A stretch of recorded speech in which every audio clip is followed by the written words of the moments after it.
Hit TV YouTube channels లో మీ వ్యాపార ప్రకటనలకు మరియు ప్రమోషనల్ ఇంటర్వ్యూస్ కోసం వెంటనే సంప్రదించండి. కోర్టులో చెప్పాం. కోర్టులో మేము వేసిన పిటిషన్లో ఒక మెన్షన్ చేయడం జరిగింది. జగన్మోహన్ రెడ్డి గారిని ఒక ప్రతివాదిగా చేర్చడం కూడా జరిగింది. ఆయన ఎందుకు వ్యతిరేకిస్తున్నారో కూడా చెప్పడం కూడా జరిగింది.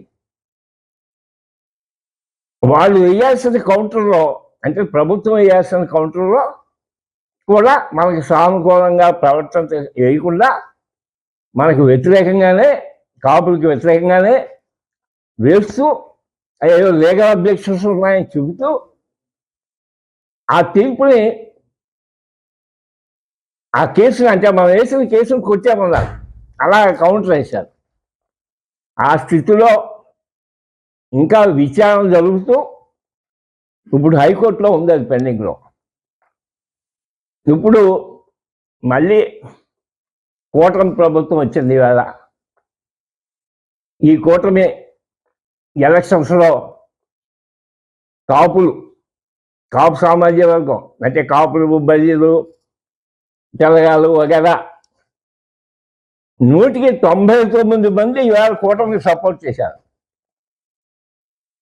ఆ చేయటం వల్లే ఈవేళ 120 పైసల్లో కూటమి ప్రభుత్వం అన్ని ప్రాంతాల్లో, అన్ని నియోజకవర్గాల్లో దగ్గడానికి కారణం చెప్పడానికి ఏమాత్రం కూడా సందేహం లేదు. ఇంతమంది ఇంత ఐకమత్యంతో ఓటు వేశారంటే దానికి కారణం పవన్ కళ్యాణ్ గారు. పవన్ కళ్యాణ్ గారిని నమ్మి కాపుల యొక్క సంక్షేమం తప్పనిసరిగా పవన్ కళ్యాణ్ గారి చేతిలో ఉంటుందని నమ్మి ఆయన చెప్పినట్టుగా ఈ రోజున ఈ కులస్తులంతా కూడా, కాపు కులస్తులంతా కూడా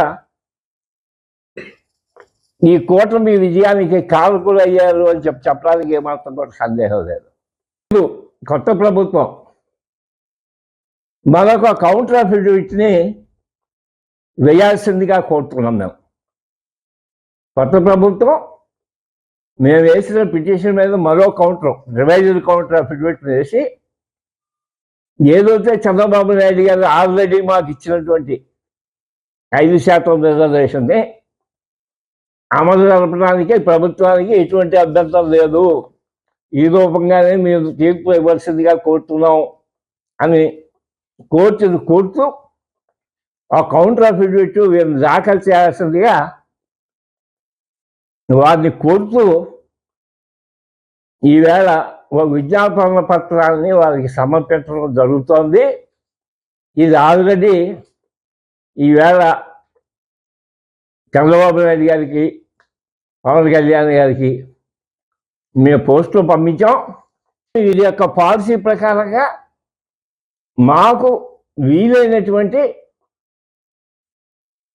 మరో కౌంటర్ని వేయాల్సిన నెసెసిటీ అర్జెంటుగా ఉంది. అది ఒకటి. అంటే కోర్టు తీర్పు ఇవ్వకుండానే ఈ కౌంటర్ వెంటనే దాఖలు చేయాలనేటువంటిది మా కోరిక. రెండోది ఏంటంటే, కాపుల్ని రిజర్వేషన్ సౌకర్యం కలగ చేయకపోవటం వల్ల ఈ 5 సంవత్సరాల నుంచి కూడా అనేక ఉద్యోగాల్లో కాపులకి వెనకబడి ఉన్నటువంటి కాపుల్లో వెనకబడి ఉన్నటువంటి కాపుల కుర్రాళ్ళకి ఉద్యోగాలు లేకుండా పోయినాయి. ఆ రిజర్వేషన్ సౌకర్యం లేకపోవటం వల్ల. అలాగే ఈ మధ్య కొత్త గవర్నమెంట్ వచ్చింది, మెగా డిఎస్సి అని మొన్న ప్రకటన చేశారు. అది ఈవేళ రేపు మళ్ళీ వాళ్ళు ఎగ్జామినేషన్స్ అవి పరీక్షలు అవి పెట్టబోతున్నారు. ఇది ఆలస్యం అయితే ఇప్పుడు దాంట్లో కూడా మా వాడికి వచ్చే పరిస్థితి లేకుండా పోతుంది. అన్ని అవైలబుల్ గా ఉన్నాయి. Please download Hit TV app. Hit TV app. Hit